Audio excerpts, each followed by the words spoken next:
আমি ওর প্রেমিক না, ওর সাথে আমার কোনো সম্পর্ক নেই। আমার একটা পরিচয় আছে, আমি একজন ফটোগ্রাফার।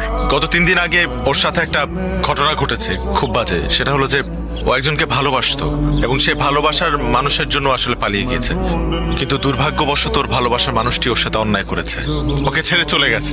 আসেইনি, একা দাঁড়িয়েছিল সেই মানুষটির জন্য। এবং ওই সিচুয়েশনে গত 3 দিন ও আমি ওনাদের বাসায় ছিলাম। ওনার বাবা মা আমাকে নিজের মেয়ের মতো করে রেখেছিলেন। আমারও সময়টার মধ্যে ফুল সাপোর্ট দিয়েছিলেন ওনারা। শুধু একটা রিকোয়েস্ট আপনাদের 4 জনের কাছে, ওকে না ওই আগের কথাটা মনে করিয়ে দিবেন না, ওকে কিছু বলবেন না, কারণ ও আবার আপসেট হয়ে যাবে। থ্যাঙ্কস ব্রাদার, তুমি আমার ফ্যামিলির জন্য যে কাজটা করেছো সেটার জন্য আমার ফ্যামিলি সারা জীবন তোমার কাছে কৃতজ্ঞ থাকবে। গত 3টা দিন আমাদের ফ্যামিলির উপর দিয়ে কি গেছে সেটা আমরা ছাড়া কেউ জানে না। তুমি না থাকলে জিনিসটা হয়তো আরো খারাপ হতে পারত। এটা তোমার বাসা মনে করবা। তুমি আজকে থেকে আমার